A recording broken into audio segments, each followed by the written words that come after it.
Today on the Topping Show, Starbucks makes an olive oil-based coffee line, Walmart sells Moosejaw, and a woman in Chicago defending herself is now being sued by the attacker, his family, for $10 million. All of that and much, much more on the Topping Show.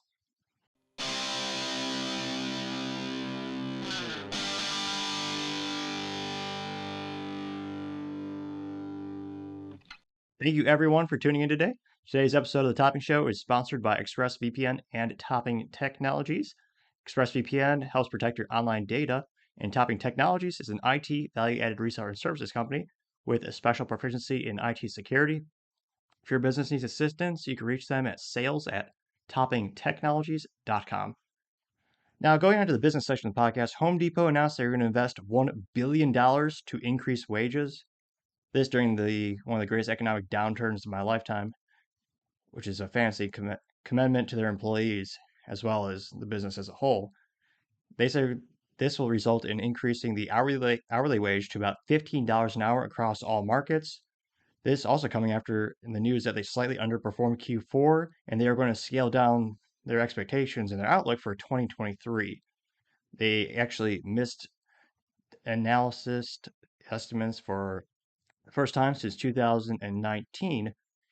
They also announced they're increasing their dividends by 10%, which is it's a really good sign that a business is increasing how much they're paying employees as well as increasing how much they're giving to their shareholders.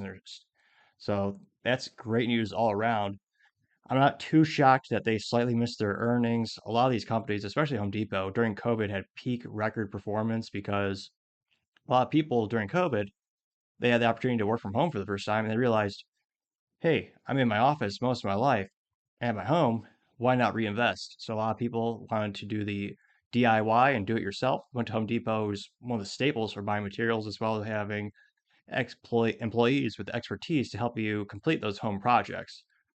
And personally, at my rental house, the largest room we used to be the master bedroom is actually I turned into the office in the podcast studio.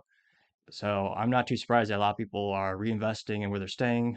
Values of houses just keep increasing more and more as people are migrating away from the cities to the suburbs. Now trend is starting to slow down a little bit, and some people are starting to go back to the office. It definitely is a contributing factor of why Home Depot's sales were down a little bit. And probably one of the great companies. I probably went to Home Depot at least maybe 15, 20 times when I was baking this table. And this is a 150-year-old antique barnwood. They poured some bunch of epoxy on it, and all the little materials and all the screws and all the bolts and everything that holds it together. I mean, I lost track how many times I got to Home Depot to make this, as well as the big podcast tables I have. So they got most darn near everything you need. Now, on the contrast, Amazon announced they're going to cut corporate pay. So an anonymous source told the Wall Street Journal that Amazon's long slump has cut 2023 pay by 15 to 50% below target levels, while other sources say that over the year they plan to raise 1 to 4% employee pay, and they will not issue stock units to make up for the plunge. And their stock is down 29% over the past 6 months.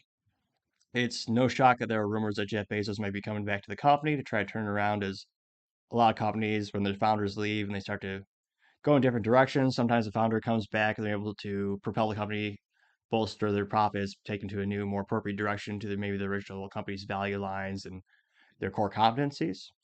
So it'll be interesting to see what happens. Again, Amazon, another company that had a huge bump during the COVID crisis because the government ordered all the mom and pop shops closed by threat of police with guns. So you couldn't go to your mom and pop grocery store, your mom and pop hobby store, your mom and pop any store. However, you could go to major retailers as well as Amazon since Amazon delivers. So they had a nice little exemption, which helped bolster their company even more, already being the top e-commerce platform in the United States. Now, Tesla their goal is to undercut the US average car price by $5,000. Their first price cut was in January, where subsequently Ford also offered $7,500 in discounts for their Mustang E-Mach, which is neither a Mustang to any purist, but it's the most popular name they have in the portfolio, which is probably why they named their EV the E-Mach after their iconic Mustang sports car. So it's a Mustang in name only, not spirit. And it'll be interesting to see how. I mean, they're already increasing their sales, so both companies they're benefiting from the price drops. Tesla Model 3 sedan now sells for $4,930 less than the average cost of a new vehicle in the United States. And the perhaps due to the fact that there's no price gouging because Tesla is direct. So that's probably saving people a lot of headaches who just go to your Tesla store, buy it online. You don't have to worry about the quote unquote market adjustment, where we have, for example, some Honda dealers. They're adding $20,000 for a Honda Civic Si or a Honda Civic Type R, which is a great vehicle at maybe the MSRP, but I'm a big fan of I have a Honda Civic Si Gen 10 that I really love that car. It only comes with a stick shift as sport cars as they're intended, as they should be. But the dealerships are bragging about putting 10, 15, 20 grand markup on it, just as it's just good way to piss off all the consumers. However, I also blame the people who are buying it. You have so much money, you're going to pay 60 grand for a Honda Civic? I don't care if it's a Type R, that's 60 grand. I mean, the stickers I've seen are quite astonishing. Now, the Tesla Model Y started 2023 by dropping the price by $13,000, which even before they dropped the price in 2022, they were the third most sold SUV in the United States, with the first being the Toyota RAV4 and the second being the Honda CR-V. And there are a couple of reasons behind this price drop. It's not all altruistic. They're also going to reap heavy benefits, or rather, the consumers are going to get a lot of benefits from the U.S. government via subsidies and tax with the taxes. So now you can't get a tax break for the Tesla Model Y. It's a six-figure electric vehicle. Now Tesla's run out of, I forgot what they call the actual term, but allocations. So they've used up all the tax credits in that area of the market.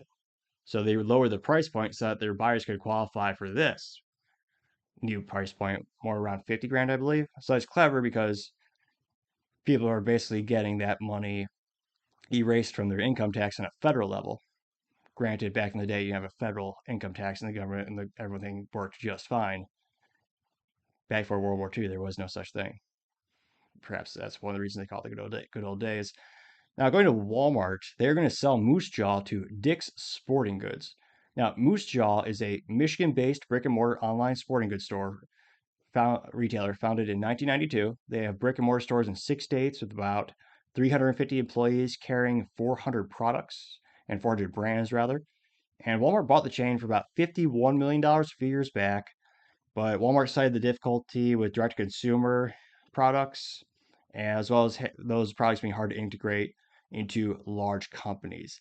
Perhaps this is something like maybe a Yeti, because if you go to Walmart, you don't necessarily see the Yeti, you see their own brand of coolers and tumblers. But other sporting goods stores, such as Texas-based Academy Sports, they have a huge collection of Yetis. Same with North Dakota-based Shields. They have a bunch of Yetis in theirs. And perhaps it's more brands like that. And Walmart just had a little bit of struggle with integrations. But it also goes against Walmart core competency, which is perhaps best described as a Renaissance man, where you know a little bit about every topic. If you go to Walmart, you'll find a little bit about darn near everything. You will find your staples like groceries, but you'll also have the basic supply of shoes, clothing, got pet supplies, a little bit of hunting supplies, some ammo, depending on your state and where you are, it kind of varies. Now it's interesting, they're selling this. It doesn't sound like they ever integrated it completely into their store, but they're selling it to Dick's Sporting Goods, which is a Northeast-based sporting company that a lot of people grew suspicious of their dedication to the hunting category because during one of the shootings in 2019, where an evil perpetrator took the lives of many using a black rifle, Dick Sporting Goods, the CEO, proudly proclaimed they were going to destroy $5 million in inventory of assault rifles. I use that term in quotes for the people listening because that was literally a term strategically picked through polling by gun control advocates because it was the scariest thing. They tried other terms like sniper rifle. That wasn't really scary, and the guns, like a sniper rifle, doesn't look any scarier than a hunting rifle because bolt action, they look about the same. But a black tactical looking rifle, that's an assault rifle. Although many would say it's antiquated technology since it was invented over half a century ago with Eugene Stoner when he was working at Armorlight, ironically headquartered in California. It's called AR-15 because it's the Armorlight rifle. which is an aerospace company that had a subdivision making firearm prototypes and subsequently one of the most popular firearms in history, with over 50% of US rifle sales being the AR-15 style pattern. Now, the CEO proudly said we're going to destroy $5 million of inventory. Our company's never going to stock this again. However, Dick's Sporting Goods owns wholly Stream and Field, or rather, Field and Stream. That company is an outdoors company which specializes in fishing, hunting, outdoor hiking, etc. Also, black rifles and accessories such as the standard 30 round capacity magazine. And even more ironically, some of these locations, they're connected. So Field and Stream is connected to the same main building as Dick's. It's right next to each other. But it's a separate checkout, separate POS system, separate in that regard. So they're kind of getting the best of both worlds because they were still making the sale, just not with the Dick's brand, the Dick's logo. However, many hunting enthusiasts and any shooting enthusiasts quickly abandoned Dick's Sporting Goods for that very reason of proudly destroying $5 million in inventory. And their stock price, I mean, actually went up a little bit because they got the publicity. All the media outlets praise the CEO for getting rid of all of that. So it's a little weird that Dick's is going to be buying this outdoors brand when they already have one. Maybe they're going to kill the brand of Field and Stream completely, but it'll be interesting to see what happens long term with that sale. Hopefully, all the employees keep their jobs. You got 350 employees, and it looks like an interesting store. I haven't had one local to me in my lifetime to actually check out firsthand, but their online store looks pretty interesting and compelling. Now, going to the culture section of the podcast, and it's a little bit of a sad note of kind of the continued decline of society and crime increasing in certain areas. However, it somewhat has an interesting ending. So, a woman in Chicago is defending herself, and she took the correct action to stop the threat. Now, the family of that threat actor is suing her for $10 million. Now, if you look at the video on YouTube, it's going somewhat viral, as the kids might say. You have a very large man going up to a woman. He wraps his arms around her, starts tossing her around, and she actually goes above and beyond, in my opinion. She gives verbal warning while he is attacking her. You'll need to. I'm not a lawyer, but that seems to be that goes above and beyond the stand your ground policy. I'm not sure if Illinois has that. Many states do. It's vital to, if you read the actual law, it's not the scary thing that's actually being portrayed as. Stand your ground law summary is a situation in which you feel your life is threatened. You do not have a duty to retreat. That is a precedent that is set, or rather, policy that other states have, such as New Jersey. Now, let's go through a scenario. If you have a duty to retreat, let's say someone breaks into your house in the middle of the night. You can't stand and fight. You can't defend your family. The burden is on you to remove yourself from the situation. So if you talk to litigation attorneys and national policies, as written in states like New Jersey, you're supposed to, by law, if someone breaks into your front door, turn around, and run through the back door. You have to take every effort, the law is every effort possible to remove yourself from the situation. So if anything goes wrong, basically you're sued into oblivion in that situation. Stand your ground, however, gives you the legal right to defend yourself. If you feel your life is being threatened, you also have to prove that appropriately. So it's not as superfluous as just saying, oh yeah, my life's threatened.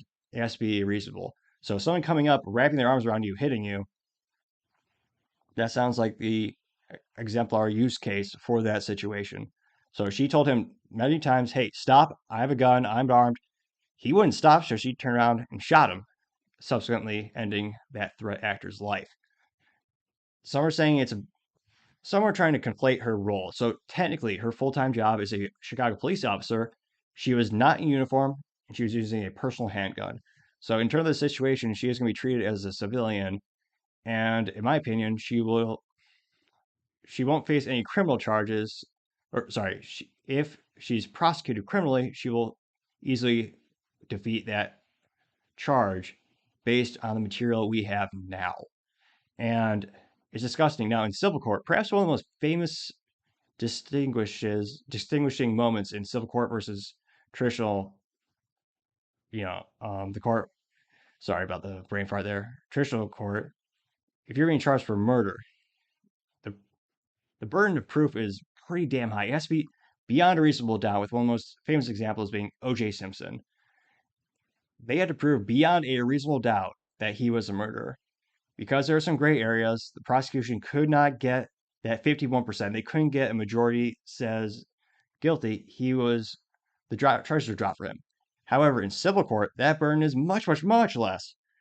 It just has to be a little bit. You just have to prove a little bit.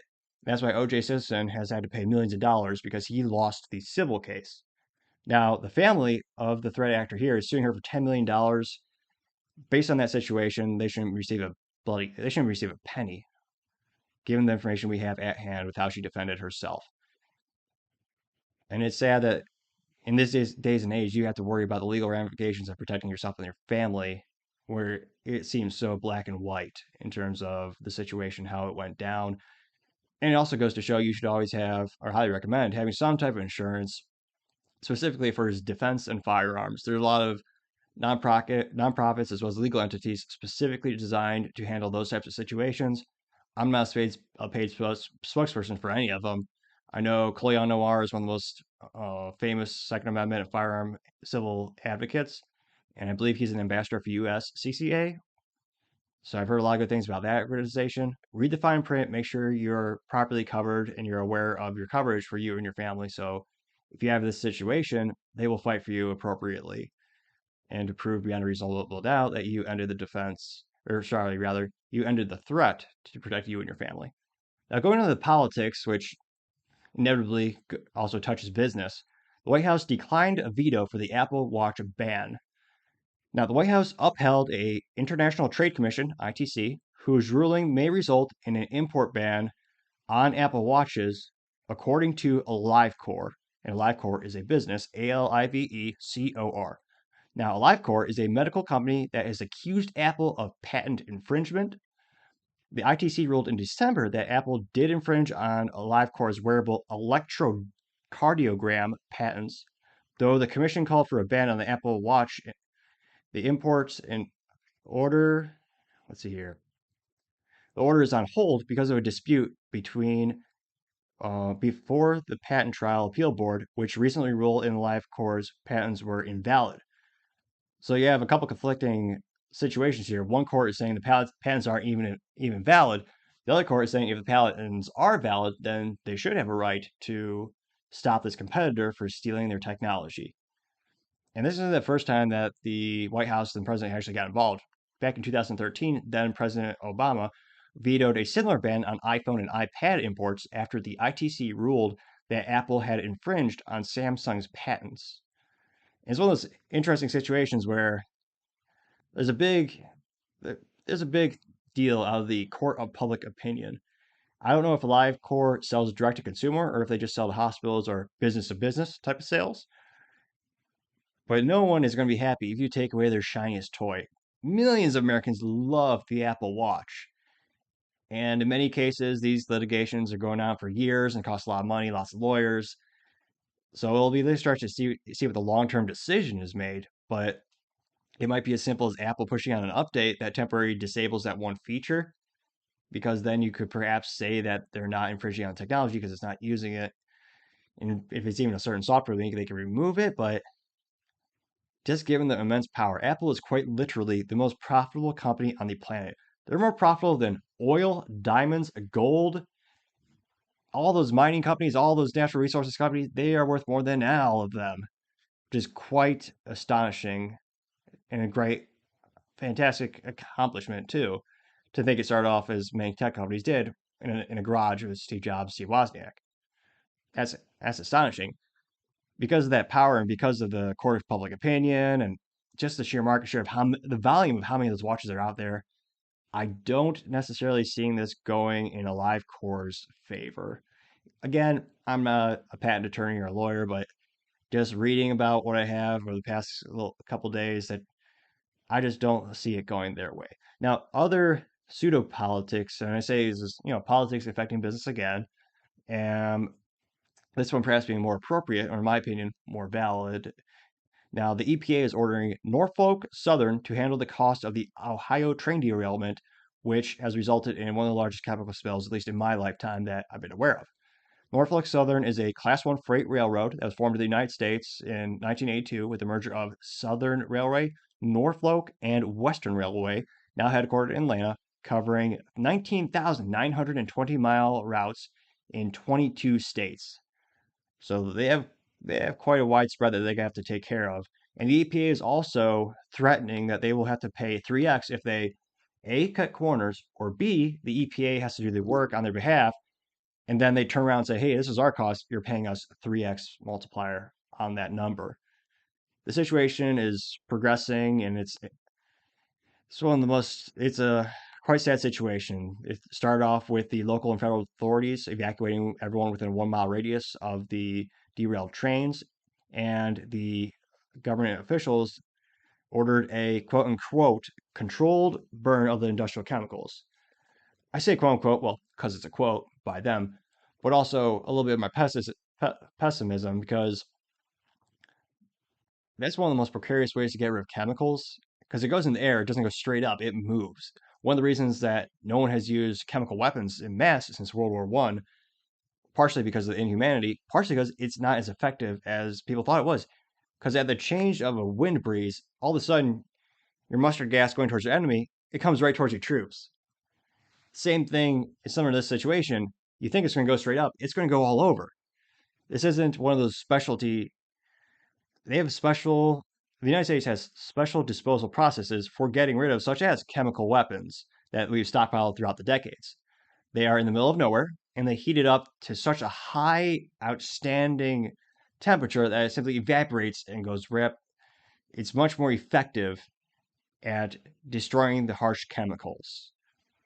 There's probably a smarter way to say that with more science terms, but rudimentarily speaking, there are facilities specifically designed for what they're trying to do here. In this situation, they're basically it's just an open field. Burn it up, and they're claiming they're doing it to decrease the risk of explosion, which of course explosions aren't good either.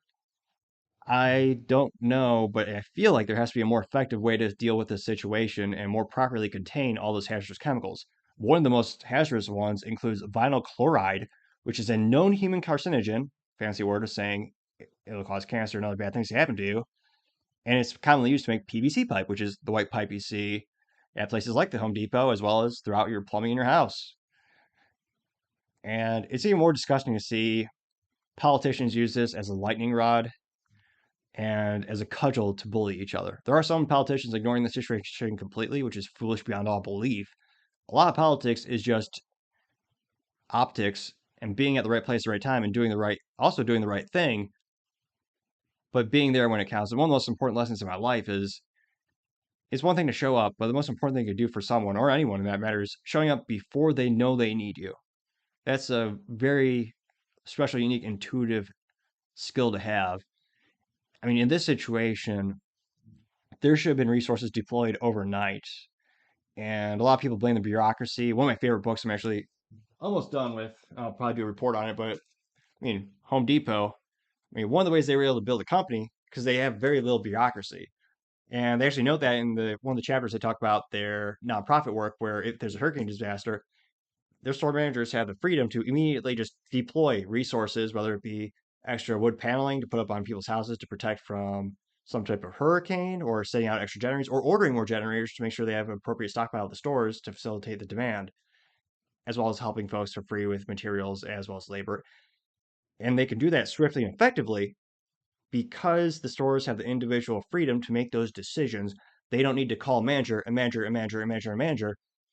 And by design, that's one of the disadvantages of having a larger government is you have those extra steps that you have to go through to get simple tasks accomplished. And in certain ways, it's advantageous. The founding fathers want to have a little bit of gridlock in order to prevent too many laws or rights to be taken away or misinterpreted throughout the years. So some is by design. In this case, I really wish there's no reason for this to be a divisive political thing. However, it's becoming one.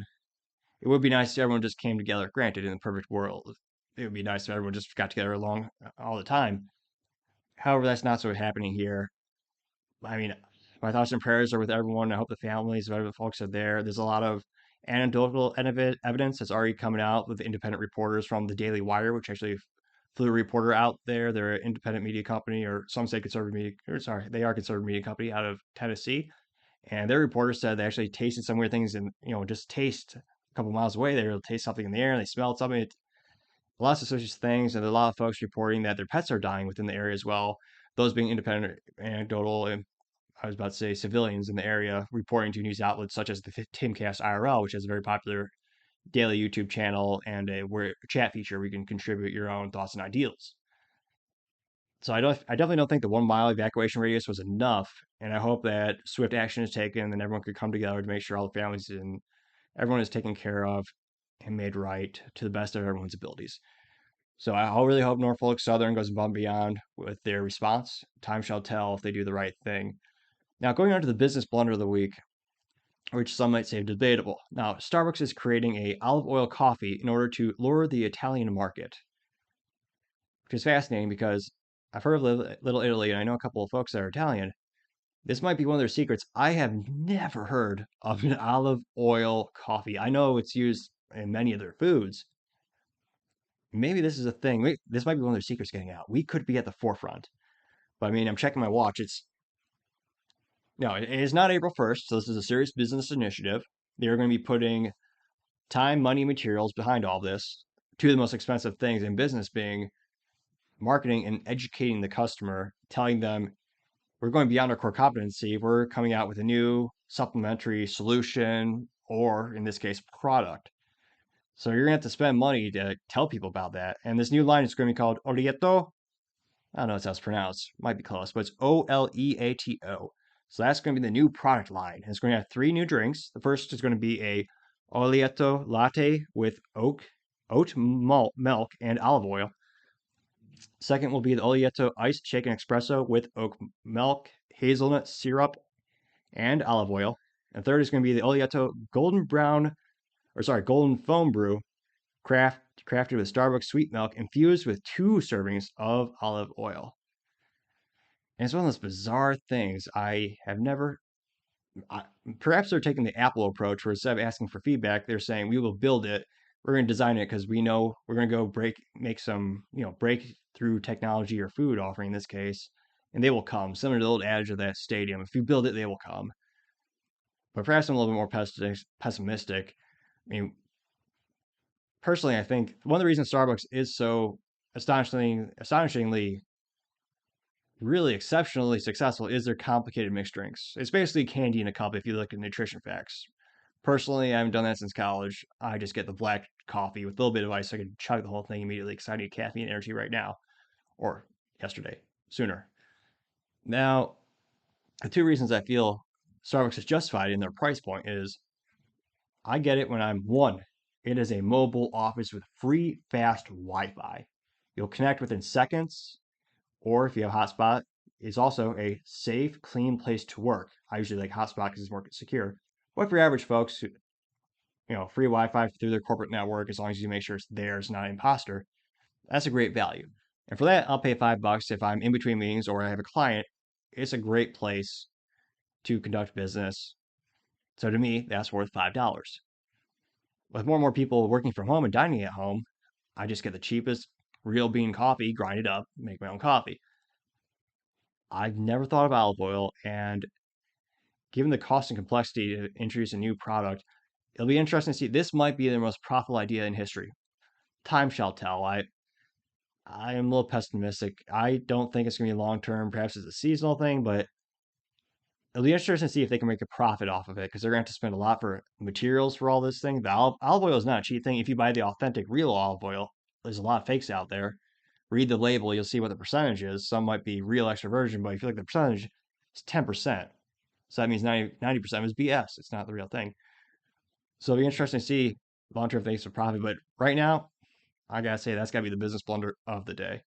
Thank you everyone for tuning in today. Don't forget to tell your friends, tell your family, tell your coworkers, heck, tell your enemies, tell anyone. Just thank you for listening. Stay safe and fight the good fight.